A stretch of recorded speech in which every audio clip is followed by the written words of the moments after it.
Hi, my name is Garrett Beck, and today for my controversial video for sport, an issue in sport, I chose to talk about gender inequality in sports. And more specifically, I wanted to talk about the wage difference between male and female athletes. I have a few websites that I found in particular that can help me for this project. Before I went into this topic, I kind of had the concern throughout this course I had more interest in this topic than I have with anything else. That's why I decided to go more deeper into it. We've learned a lot about it, and so I wanted to jump and get more information out of it. As we know in the world today, kind of a brief overview of this topic. It's very controversial. There's a lot of people that have, the pro side, the con side to whether or not female athletes should be paid the same or more than male athletes, and why there even is this gap between them. And so I'm going to go into this video talking about why this is, and kind of give my personal opinion of why I think it is, and kind of which side I fall and lean more towards. So when we jump into this, there's a website I kind of wanted to go first to and read a paragraph from. So this is from netivis.org. The title is Gender Inequality in Sports. Are Professional Athletes' Salaries Fair for Women? And this first paragraph says, there have always been gender issues in sports. We all accept the principle of equal pay for equal work, but there's evidence that there's a wage gap between men and women and still important in sports. Professional athletes' salaries vary significantly across gender. So that's kind of like what we're going into. This website talks a lot about it. And I wanted to skip down to just give you kind of like a brief overview of where top earning athletes fell back in 2015. So I know this is a few years ago. It's probably a little different now, but I'm going to read a list of 10 people, the top turning athletes in 2015.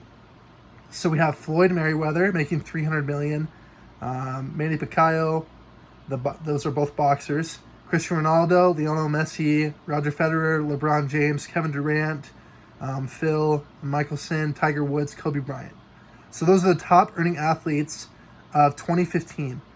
And if you wanted to compare that to a female athlete, the top female earning athlete during that time was Maria Sharapova, and she was tennis, and she made $29.7 million. So that is a little more than half of what Kobe Bryant made at number 10. So that was the number 10 most earning athlete of 2015, and a female athlete was still very significantly lower than that. And if you want to jump to 2017, the numbers are basically the same.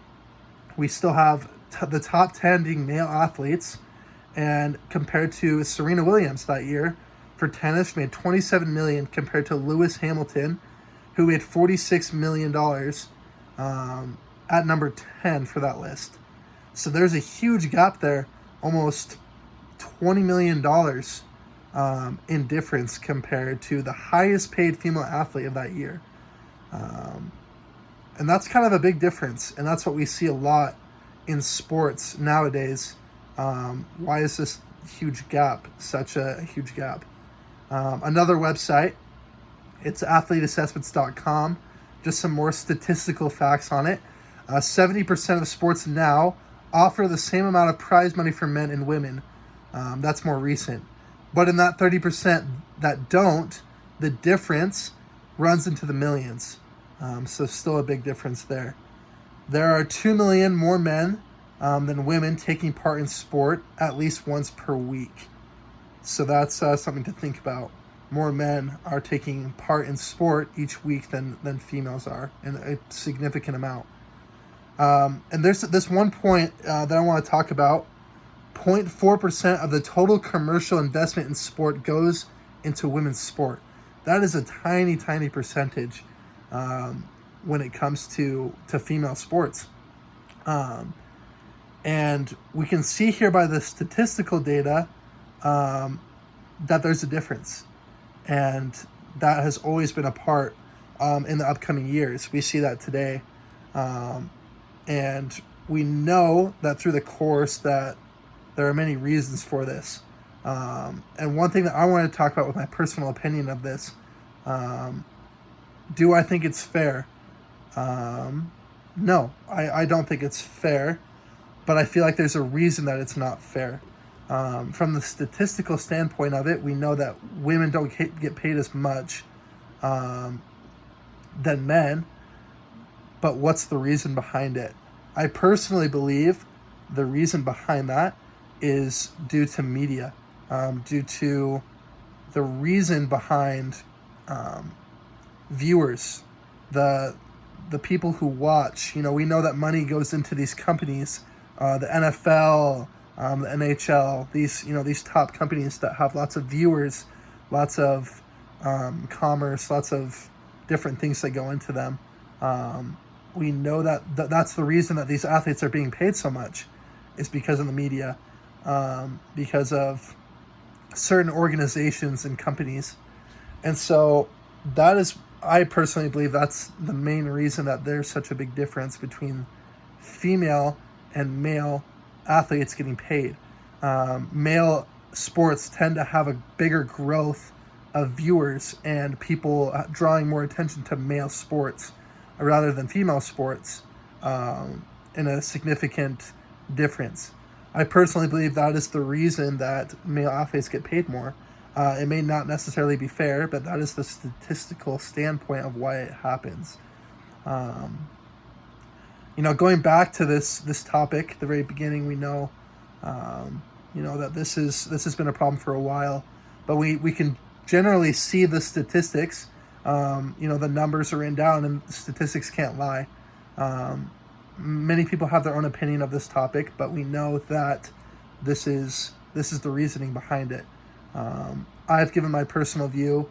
We have the statistics, and that is basically what makes up this topic. And so, kind of concluding from that, we will generally see where this topic will go into the future. If it will change, if it will not. I personally don't think it will have a huge change unless, certain things come into place that will make a significant difference. I just personally don't know if that's going to, change or anything like that. I'll be citing my references in the document. You should definitely check them out, read them. And it'd be really great to kind of get that statistical data, but also reading some more from those pages. But thank you so much for listening to this, and have a good rest of your day.